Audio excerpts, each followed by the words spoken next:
Right, welcome everyone. Thank you for joining us again. This I know will be a really great panel, and I know our panelists are excited to hear your questions and thoughts and concerns over the next 50 minutes or so.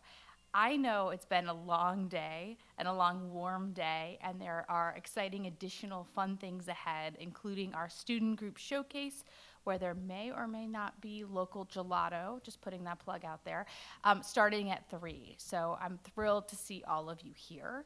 My name is Emily Almas. I'm our Assistant Vice President and Director of Admissions here at Bowdoin. And one of the great things about working at Bowdoin is I have such fantastic colleagues. You don't need to hear from me about these important topics, such as what our graduates are doing and how we help prepare them for meaningful and successful careers and lives after Bowdoin. You get to hear from my wonderful colleagues and a recent graduate about their own experiences and takes on this matter.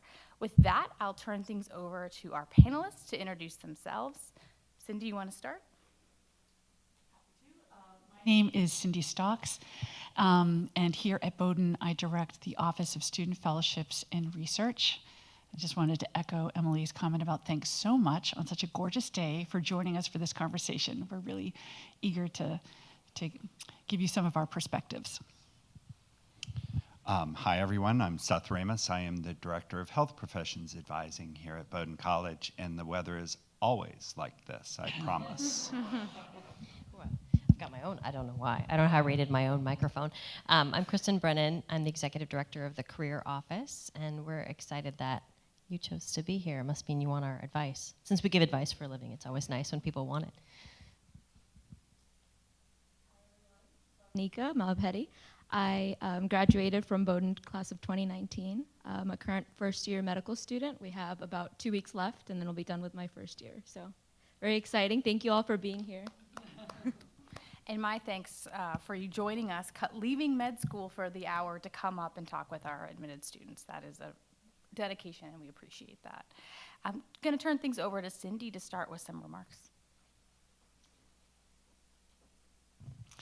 So I hope during this admitted students couple of days that you've had lots of opportunities to connect with our academic program and to hear about the wealth of research opportunities that are offered, whether it's kind of research-centric courses or independent studies or honors projects or our Bowdoin Science Marine semester. There's lots of opportunities through the academic program to engage in research. What my office does is try to build on that strong foundation that the academic program lays and connect our students, taking those research experiences and connecting them to outside of the classroom. And our hope is that, the course of these experiences will set up our alums to be even more competitive for options upon graduation. So here at Bowdoin, we have kind of built a very intentional program, and it's been very student-centered, and the model I hold in my head as I talk about this to people is like the on-ramp to a highway. So I call it the on-ramp to success. And we have kind of a series of opportunities that students can apply for and receive. And they are of increasingly difficult competitiveness. So they start out with a really low bar, and as they kind of continue through their Bowdoin career, this bar gets higher and higher. And the opportunities that they are able to pursue with these funding are kind of more and more rich and engaging. And so our goal is really twofold. It's one, to make sure that students actually get these experiences, but also that they get practice and training in how to apply for funding. So it's really twofold. So I'm going to take you on a super quick little tour up our on-ramp to success, just to give you a sense of things. So kind of at the beginning of the on-ramp is our mini grants program, and students can opt to apply for 100,000. Oh, I wish. That's the mini grant. Wait until I get to the good stuff. No. So our mini grant is $1,000. Sorry there. And you can apply at any point throughout the academic year. If your initial application isn't so great, we actually give you feedback and we give you a chance to reapply. So we're really wanting students to be successful. It's very, very flexible. Students use this to go to a conference. Maybe they want to travel down to Boston to see a particular exhibit at the Museum of Art. Maybe they want to send scientific samples out to another lab to have their results verified, whatever it is. Very, very flexible. So that's kind of the beginning of our on-ramp. The next is our Summer Research Fellowship program. Bowdoin's a really active place in the summertime. We have about 200 students who are here on campus engaging in independent research, meaning the students have designed their own research project. They're not just doing somebody else's bidding. They have come up with a research project under the mentorship of a Bowdoin faculty member. These are paid experiences. This summer, students will, there's lots more details, but roughly will receive about $6,000 and complimentary campus housing. These are amazing experiences, and I want to stress that these are available in all disciplines. This is not just the sciences. So then we also have a new program. It's a pilot program, but I'm really hopeful that it's going to continue, so I'm going to be brave enough to kind of talk about it here for our students who might be coming in. And that is a summer language study program. So this is a program designed to help students who are on aid, who want to have an intensive language learning experience over the summer. These can be incredibly expensive opportunities. Even doing a program at Middlebury is like $12,000, let alone if you want to go to Germany or to Spain or fill in the blank to your country and do language learning. That can be really, really expensive. And this program, through some generous funding, is able to cover all the expenses for the student. Their travel to and from the program, the tuition, food, if you have excursions on as part of your program, everything is covered. Continuing on our on-ramp, we also have a fall research award. This is really designed for students who are undertaking an honors project, but we definitely support students who are doing independent studies as well.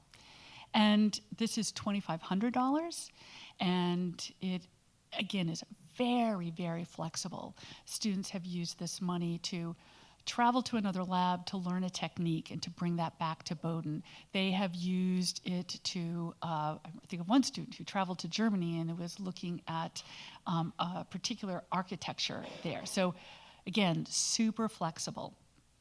And then kind of the last stop on our on-ramp to success here is the National Fellowships Program, which is also kind of run out of our office in Student Fellowships and Research. So these are funding opportunities that are where the money is held outside of Bowdoin. So our students are competing against other people, students from across the country, and in some cases around the globe. So this is where we're hoping all the practice that they have had and all the experiences that they have had up until that point. You're usually applying for a national fellowship as a senior or as an alum. You will hear about one of our illustrious alums who received a national fellowship, a Fulbright, when Swapnika talks. And we have really, kind of a great track record in this area. And I think there's a lot of reasons for that success. First and foremost would be our wonderful students. I think it also is like the faculty and their engagement in supporting students, in a really kind of personalized one-on-one way. But it also is, we like to believe, the opportunity that our students have to engage in these really unique experiences over the course of their 3 or 4 years at Bowdoin before applying for a national fellowship that really helps them to stand out. as I was saying to one student, back in the day, which was a long time ago, when I was in college, I was just like waiting on tables in the summertime because I really needed to earn money. And this is a way for students to both earn money and have a really unique experience. So they have, these profiles that really stand out. They also have had practice writing applications, being able to tell their story, who they are, how they got here, where they want to go, and how this opportunity will help them get there. So we hope by the time they get to the end of the on-ramp of success, they have a lot of momentum going for them, and they're ready to launch into that next chapter of their lives. So there's lots more details to all of that. Happy to answer questions, but I think with that, I'm going to turn it over to my colleague. Hi, everyone. I'll be honest with you and say that I don't do what I do because I have an obsession to get students into medical school. I do this because I love working with young people and helping them to figure out where they want to go, and I think that's really important. Cindy and I are in a group called the Center for Co-Curricular Opportunities, and our job is to really help students think about what's happening in the classroom, how that relates to the things that they're interested in outside of the classroom, and how they can look at those things to help them to understand where they are going in their careers ultimately. So I think what you're going to hear a lot from us, and certainly from Swapnika, is that one of the things that we like to do is really to guide students between our offices, and we often carry students from one office to another physically. We are all on the first floor of Moulton Union, and it's really easy to talk to somebody and say, you really need to be talking to Cindy, and I can carry them across the hall and plop them down in her office for the next conversation. And so I think that's really sort of a hallmark of a place like Bowdoin. We work intimately with the faculty. We are partnering with faculty. We hope that the faculty are sending students to us. We are often reaching out to faculty to engage with students. But it's really, I think, our office in particular is trying to get them to link what they're doing in the classroom to their goals. And so my job is to help somebody to figure out what those goals are and how they might use the resources that they have, how they might engage in opportunities to explore who they want to be. To get some sort of a recognition maybe along the way, but that's less important than the figuring out of their own narrative and in their own direction. And so what that looks like is I start talking with my students during orientation, and we're constantly inviting students to come and talk with us. When we talk about being student-centered, we mean that we don't need our students to have any idea of what it is that they want to do to come and talk to us. In fact, we like talking to students who don't have a clear idea of what they want to do. That's, like I said, I don't want to get students into medical school if that's not where they want to go. I want them to figure out where they want to go for themselves. And so engaging with that student, we spend a lot of time trying to understand all of the offices and resources on campus so that we know where we can send the student next. So that begins in orientation. We hold programming throughout the student's career. We don't have a major that's pre-health. We don't have a concentration. There is no right path. There is no right major. You are as good for medical school if you are an English major or a biochemistry major. You can study abroad if that's what you want to do. You can do all the things that you want to do here within reason. And it's my job to help a student to figure out what the right things are for them, not because they read it on Reddit, but because this is really a part of their authentic journey. And like I said, that means bringing them across the hall to Cindy when they're interested in exploring research, or when they want to study abroad, to bring them to the study abroad office, or when they're thinking about summer fellowships or that job that they're going to do after graduation, because the reality is that most students do not go directly into professional school anymore. This is not a Bowdoin thing. This is a universal thing. And so the vast majority of students enter medical, dental, veterinary school 2 to 3 years post-graduation. Last year, University of Vermont admitted 4% of their entering medical school class directly out of college. So thinking about what you're going to do during the summers to get those jobs that will continue to make you a competitive applicant are really important. That journey becomes important because it is a part of your authentic story, which will make you stand out in an application process. So my job is to work with students through that process. It is to continue to work with students after graduation. We make no differentiation on current students and alumni. The vast majority of students applying to professional school are applying as alumni. And so that service continues until they matriculate. The oldest student I've worked with was class of 1985. So I'll leave it there. Absolutely, sure.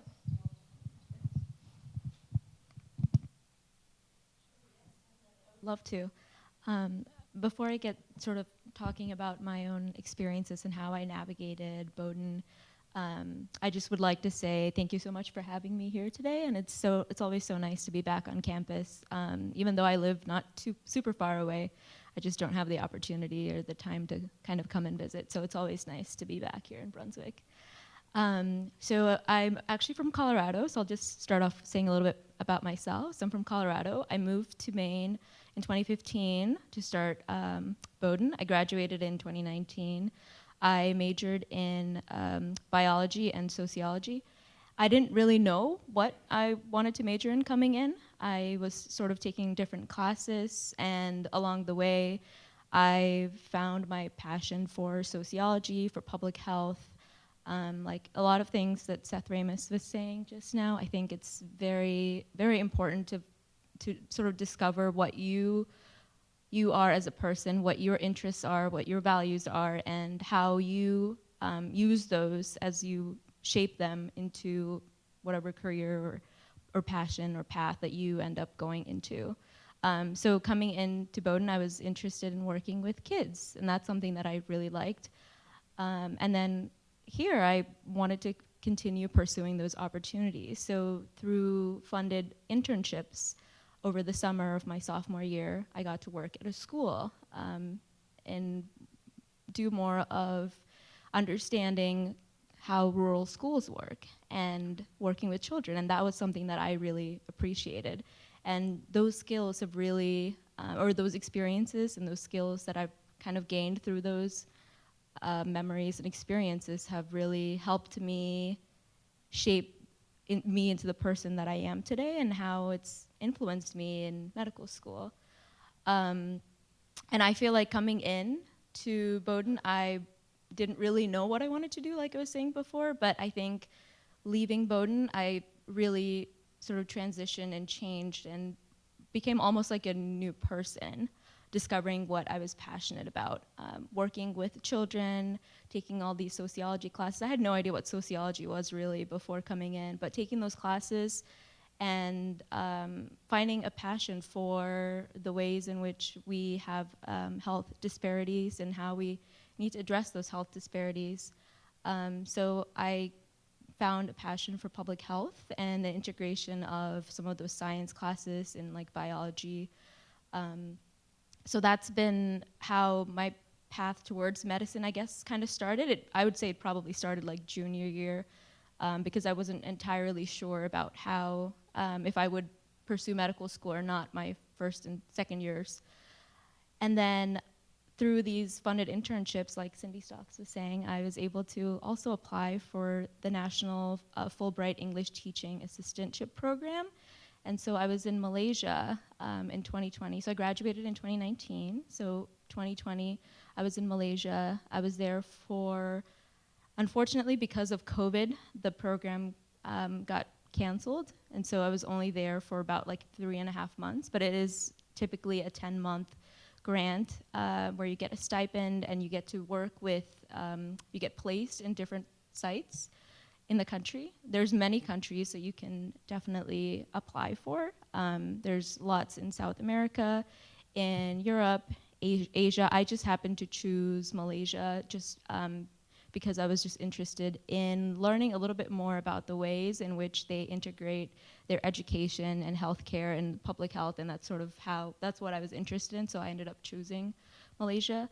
But it was such a phenomenal experience, and I really think that the support that I've gotten throughout my years here at Bowdoin and the mentorship that I've had, it's just been so incredible. I can share some specific examples for the funded grants, whether it was for the summer funded internships or for the national fellowships for the Fulbright program. There's also many other fellowships that a lot of students apply for and do really well, which is pretty exciting.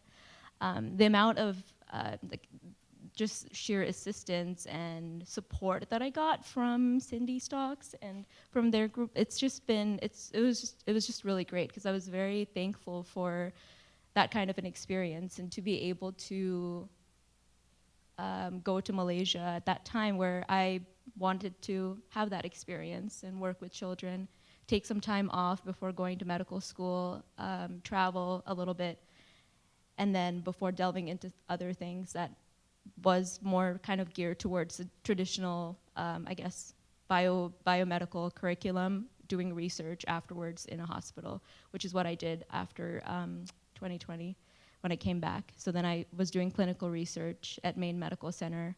I was working there doing more public health research, interviewing patients, and then we're just finishing up doing some synthesis of that, of those research and starting to publish them, which is really exciting. It's such a really nice project to be part of. So for the funded internships and for medical school, there's so much I can say with my relationship with Seth Ramus. I think I remember sitting in those seats when I was a senior in high school, and then that's when I saw Seth Ramus for the first time, and here I am now. I think that he's really helped me to understand what it is that I'm passionate about, and to really help facilitate that, to understand who I am, what I like, how I'm going to integrate that into whatever I want to do. So I understood I wanted to go into medical school. So then he was like, so why? And I liked the way that he asked all of those questions, and he wanted me to really have a clear understanding of what it is that I'm getting into and be my true authentic self. And so the support that I've had throughout school, but more importantly after I graduated, because I did take 3 years off, and so the amount of support that we get for applying for medical school it's very incredible. The number of Zoom sessions that we've had, like going over my personal statement, providing feedback, providing just ways to better my application, to help tailor it to how and what I see myself as a future physician. I think that was just very invaluable, and I really appreciate that for sure. Medical school, internships, and I also applied for some jobs right after graduating. So the sort of mentorship and support that we get from career planning, whether it is going over your resume or like helping you find the jobs that you're interested in, I think that was really helpful. So I knew I wanted to do something in public health, so maybe like a nonprofit, maybe work in a hospital setting, And this was in addition when I was also figuring out my national fellowships. But I think that process was really helpful to get that sort of guidance. So I think overall, I would say that there's just a lot of incredible support, and it's just it's really nice to be able to feel like there's people on this campus who care about you succeeding after graduating, and even after graduating too. So yes, that's my experiences. Hello, everybody. I'm Kristen Brennan. I said that earlier. So our office is now called the Career Exploration and Development. The idea is to be an invitation. You don't have to know what you're doing. You can just come in and explore. And I guess since I'm coming at the end of these 4, and then we hope to invite a discussion, I think what you're seeing is just the number of people you can have relationships with and who can ask those great questions and who could provide support depending on what it is you're interested in. So I'm sitting here representing an office of, now we're about 12 people, many of whom are advisors, and so our advisors have background in the area they advise in. So, you know, our law advisor practiced law, ran a law clinic at a law school. You know, our science advisor has a science background. I think you might have worked with nonprofit and education, so someone who is in the Peace Corps, an educator, worked in nonprofits. So we bring background in the areas we're advising in, but also an open invitation that you don't have to know a whole lot about it to come see us. We have appointments that are literally called Explore, which is our note that it's an invitation to just start somewhere, wherever a student is. So I think that's a great thing, that students oftentimes develop relationships with multiple office, multiple supports, faculty, older students. So anybody have a guess the average number of jobs that somebody will hold between the age of like 20-something and 50-something? Have any guesses out there? Number of jobs held between your 20s and your 50s. I got like an 8 or a 9 over there. Anybody else? We can do like hand signals. 5, 6, 15, 12 and a half. And that's actually baby boomers. 10 was very good. I see a 10. So it kind of blows up this idea that we have that like once upon a day you got one job and kept it forever. You actually didn't, even baby boomers. But the answer to what number will it be now is we don't know. It might be something pretty similar. It's probably going to be a little higher. But people are preparing for multiple jobs, multiple careers even potentially over a lifetime, which is really exciting. And it's so interesting, and like the challenge and the beauty of our jobs is that 500 graduating Bowdoin students are preparing to do 500 different things. It's not a place where 10% of the class is all going to place X. Everyone's going to their own place. And so we get this fascinating job of helping people figure out where they're headed and why and what the options might be and what these jobs even look like, because I don't know about you, but I had a very small set of ideas about what people did as adults in the world, when I went to the college. And so part of our job is to help people expand that or figure out how to research that. So we have a goal in my office, our purpose, we think about our core purpose as every student having an opportunity to have a great job or graduate school placement for the few that go straight in, and the skills to get the next one. So we've become very focused on empowering students to figure out their own way and building skill. So a few ways we do that. Sometimes it also takes some resources or some advice. So some of that's already come up. In addition to the fellowships program, which is really robust, we have a ton of people on campus every summer, as Cindy mentioned. We also have a ton of students around the country and around the globe in internships. And some of the internships pay, and some industries don't pay so often, and so we have a program for students who have an otherwise unpaid internship to apply to our office for a grant in order to make it possible for them to do that. We also have grants so people can take courses over the summer if they want to, and something that's sort of eminently applicable or applied to their job search. Most of our programs that are funding related are, we prioritize students on aid, but we also have unaided students apply to all of those things and receive grants in each year. And then what else do I want to talk about a little bit? We have an externally facing function too. Like most schools, we call it employer relations. Here it is really employer and alumni relations. So I would say the beautiful, unique thing about the Bowdoin alumni community, and it is truly unique, is they really want to help. The chances that you're going to reach out to someone and they're going to say, yes, I'll find time for you, is just extremely high. And so part of our job is to help students open the door to that network and learn how to access it and sort of get comfortable reaching out to people and talking about the advice those people who've been there might have. So we do devote a lot of time to cultivating those relationships and either having employers come to us or bringing students out into the field. This spring break, we had 3 different trips. We went 3 different places. We went Wall Street, Silicon Valley, and the arts in New York. And just, it's amazing when you bring alumni to us as well, how real that gets, and then suddenly more possibilities are on the table. So we do a lot of that. One of the things I'm always conscious of when I am with people in this moment where you're about to go to college. When I decided where I was going to college, got into college, my dad got a custom license plate frame that said, driver carries no cash, daughter at Princeton. And I'm always conscious that it was like, there's like a lot of pride in that custom license plate frame.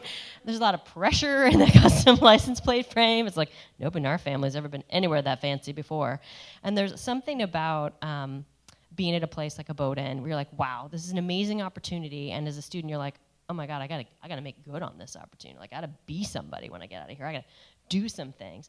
And so we just try to acknowledge that students are bringing that with them. We didn't invent that. Like, they're carrying some weight coming into a place like this of like, I'm gonna make good on this. And so we just try to hold 2 things to be true at the same time. One of us is like, yes, there's competition. Yes, there's external pressure. Yes, you gotta figure this out over time. And yes, you have time. And yes, this place is a candy store full of like amazing courses that you could just take because they're so fascinating and you don't even know how you're gonna look back in 8 years and be like, that was the class, that was the one. That I actually learned, fill in the blank. So we try to help hold both of those things. One of our biggest stress intervention strategies is this thing called sophomore boot camp. Students told us we should call it the boot camp. I was gonna make it some floopy name like exploring yourself and the future or whatever. And students were like, no, boot camp.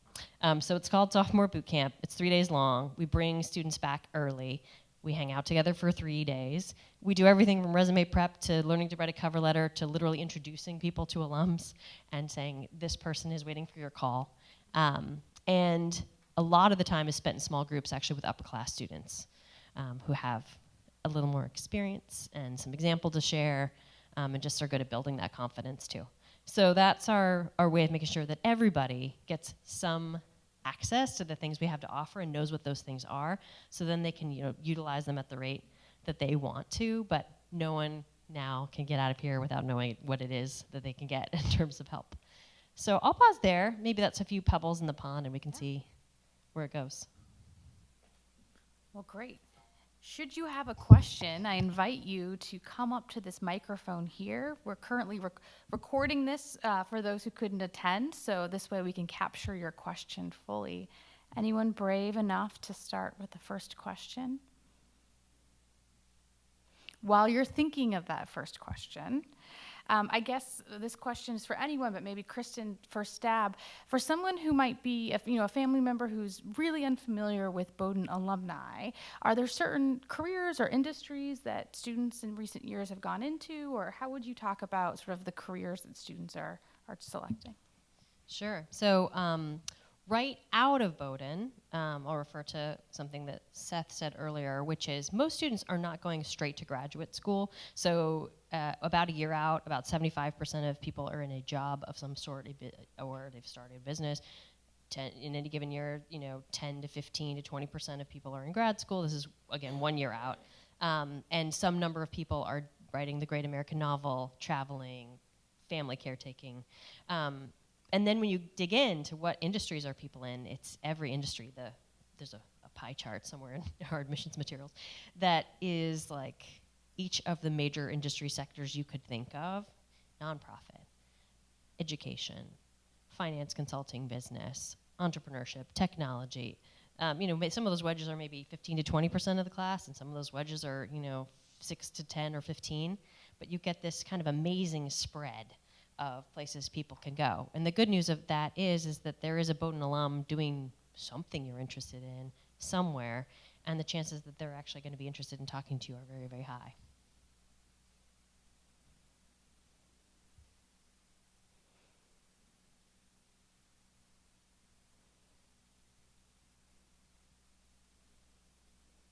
I see some discussion. If someone has a question down here, yes. I'll repeat your question. Yeah. First of all, I think it's wonderful that you have such great resources, and I love the concept of your thinking about each student and really helping them get to where they want to go and helping them figure out where they want to go. And I'm sure all the students here know exactly where to go and have some help. But I worried, and my son, when he lived here, would be like, "Oh, it's a great day to be out in the park," and never really walk himself over. I mean, the resources are great only if a student seeks it out, right? So I wonder if you can tell us, I understand that whole sophomore group, and I think that's a wonderful program. But for these freshmen and kids who arrive here and they're having fun and they're doing wonderful, but they're not really thinking about like getting themselves, to your office. What do you think is the best practice? I'm just going to repeat the question on the mic for those who are watching the recording or at home. How do our offices connect with students in a proactive way or attract students to their work? That's a great question. And it's one of the challenges that we all face, right, is people are not lining up to get into my office, right? They're afraid of me. It takes a while for them to realize I don't bite because they've been on Reddit and they hear all of the nightmares about pre-health advisors. But you know, so we look for ways to engage students where they're at.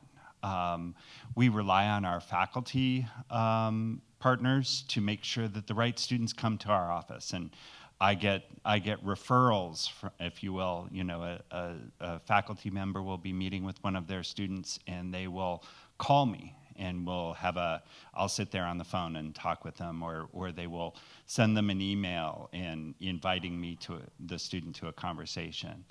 I get those referrals from the dean's office because the dean of first-year students is talking to a student. It just happened yesterday. The dean referred a student to me. I partner with our pre-health clubs and do programming with them, and including just having dinner with them once in a while. And so students get to know me. I do drop-in hours in public spaces. So a couple nights ago, I was in the Thrive space on campus, just sitting there waiting for students to drop in. So I think we're all sort of looking for ways, and I know that these two will also tell you different ways that they've discovered that they can best reach students. So ditto everything that Seth said, and I would just add, we do lots of info sessions. They're kind of targeted to different class years in different ways. We're always wondering, like, have we done enough outreach? Has it been inclusive enough? I would also say that there's, the students' peers can be really helpful in this too. So even if I'm perhaps not the most proactive student, but I'm like, oh wait, everybody else is like checking out this funded internship thing, I'm going to ask them about that over dinner, and then I'm going to find out, oh, they're not so scary after all, and okay, maybe I can get in there and make an appointment. So I think the peer-to-peer conversations are very powerful. I'm certainly aware of that, and I'm leveraging that in order to get students in. We often, when we're doing info sessions and whatnot, we always try and have students be participating because we think their friends are more apt to come, and they're far more interesting to listen to than we are anyway.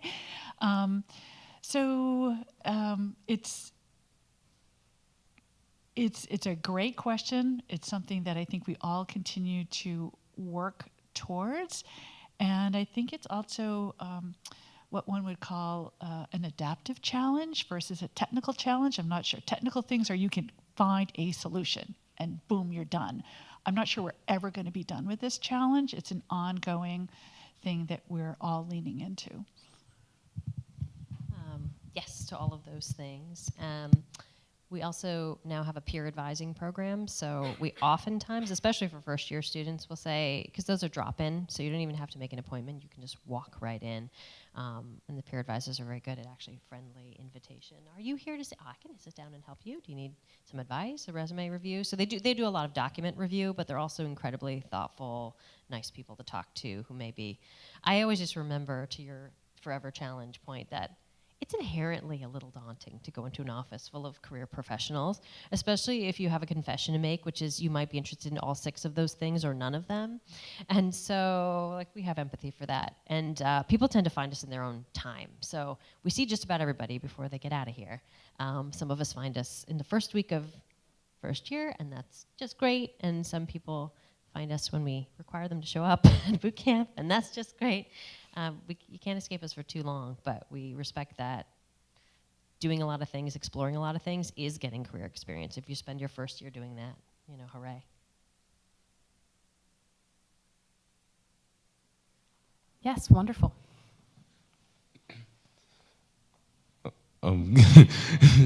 Good afternoon. I'd like to know more about what the recruitment scene is like here at Bowdoin, for example, like as it relates to companies in the tech industry, the finance industry. Like, what's the recruitment scene like here? That sounds like a me question. So recruitment is so interesting. It is changing and continues to change in 2 ways. One is that a lot of it's gone virtual. So the idea that once upon a time you could figure out what your recruitment looked like based on who was literally on campus, holed up in one of our conference rooms, has changed because so many companies are now doing at least their first rounds virtually. So we do have companies come on campus and recruit and hole up in our conference room, but increasingly all of them are finding they have more reach. And actually, this is good news for us. They don't have to travel here to be here.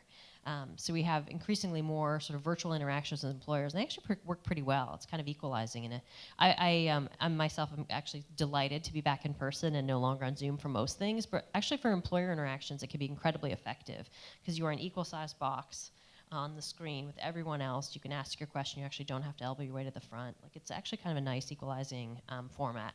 So we engage with a lot of employers either in person or virtually in that way. And then we also have ways of marking that we have a relationship with an employer in our hiring system. So we call it Bowdoin Connect. We flag the alum or the parent or the fan of Bowdoin who has posted the job and try to make it easier to make that inroad, introduce you to young alums who also recently walked that path. And I mentioned over the spring we actually had 2 trips, one to Silicon Valley and one to Wall Street, so people could meet people in person. So we kind of work all the different angles, the sort of official, recruiting channels and also the relationship channels to try to introduce people into that process, if that helps to know. I'm going to be happy to. You can see, actually, we just took down, we have fewer and fewer events this time of year as the weather gets beautiful. So we took down like a week in the life. You could see events of like but I'd be happy to share like a list of who's on campus in a given month. You can kind of take a snapshot and see. Yeah, so you guys talked a lot about like the pre-med track and med school advising. How does that compare to pre-law and law school advising? So I'm just going to repeat the question for the microphone. And the question was about pre-law and someone who might be interested in law school or even other graduate and professional programs, perhaps. Shall I? Sure. So pre-law advising is done out of our office. There's a woman named Nancy Gibson who is both a pre-law advisor and also directs all our advising services in general. And she and Kari Twait, who does a lot of policy and environment advising, are actually both law school alums. And so between them cover kind of government and policy as well. So that's the who. And then the how can look a little different. Like medical school advising, we continue to advise on law schools applications in particular, sort of beyond the graduation date. For most other kinds of grad school, we're also happy to have sort of one strategic conversation at least about your process and your approach. But law school in particular, we sort of hang in there a little longer. And a lot of the advice might look like, what do you want to do for a few years while you are applying? Because that is actually the most common path. So a lot of the conversation tends to be about that, as well as the actual law school application strategy.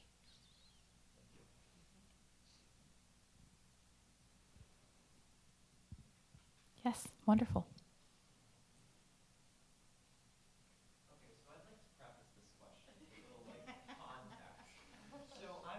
Spanish for a while. I basically have been like, ever since I learned how to talk, I have been trying. The key word is trying to learn Spanish. I'm about as good at Spanish as a Chihuahua is at sitting still.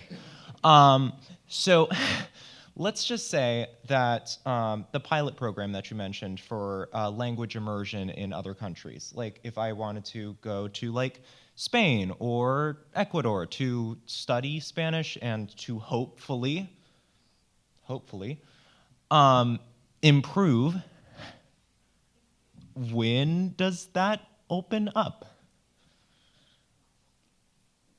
Great question. Do I So, sit down now, or like, what do I do? So the program is designed for people who are, it is a pilot program. We're just growing it. So right now it's somewhat narrowly focused on students who are receiving aid, as well as students who are planning on,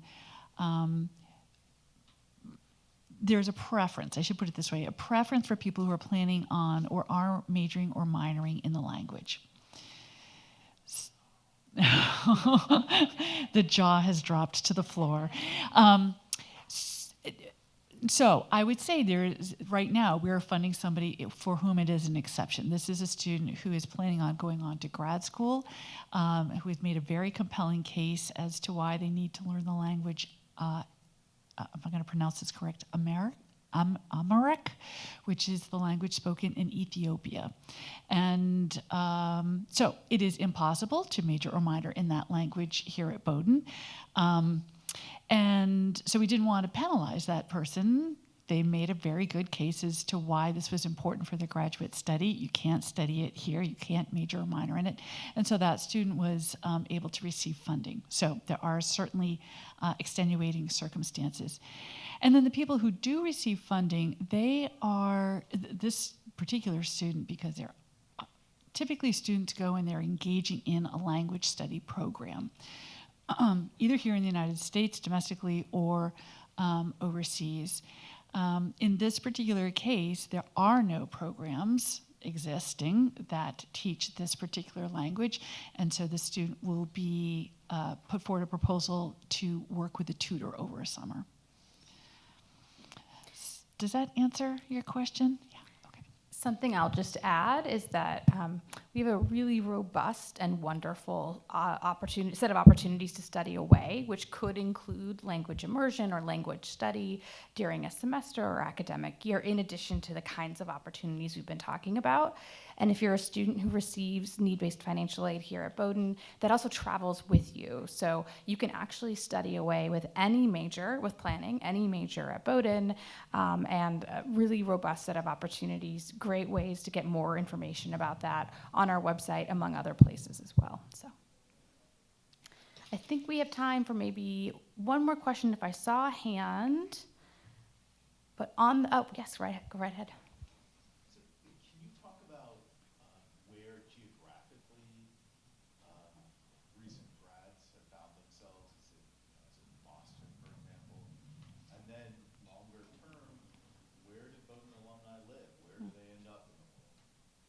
So where do Bowdoin graduates end up in the world?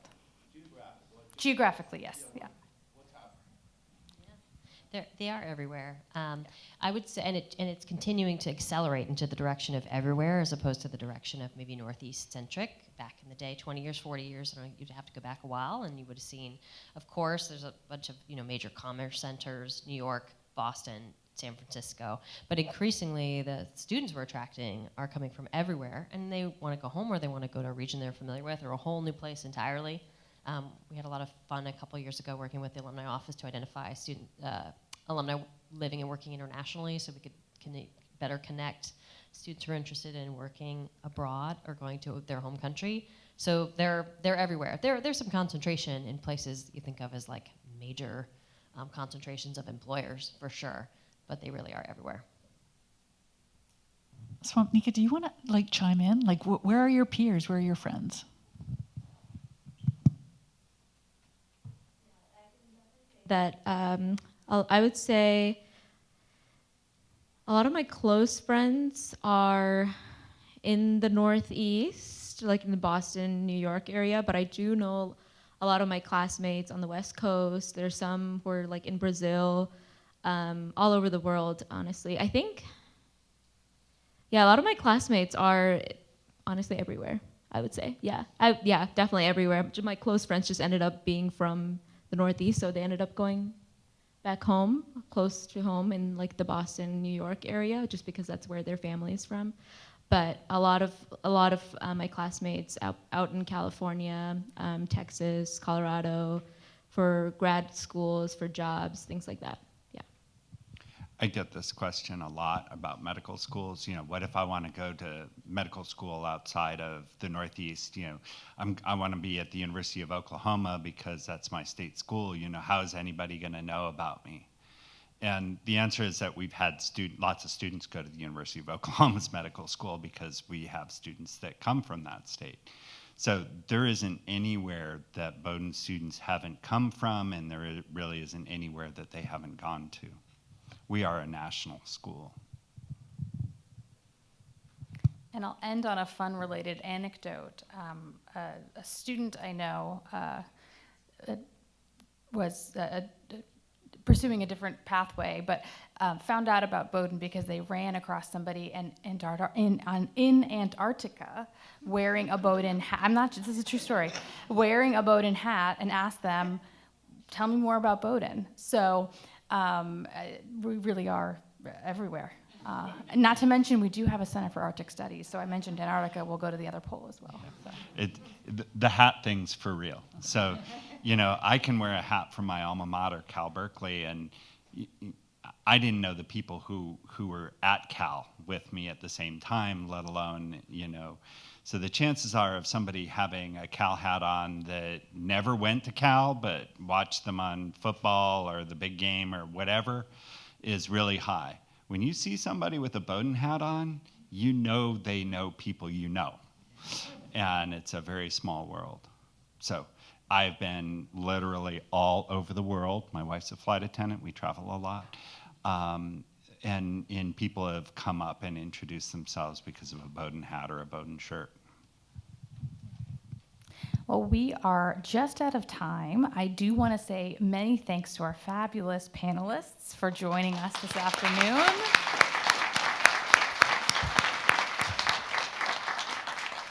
There's lots more to come today on your schedule. Check out the app for some ideas. I do, as I mentioned, have an inside track that there might be some gelato at the student group showcase, so perhaps you want to head that way, but there are other panels and events as well. So thank you so much.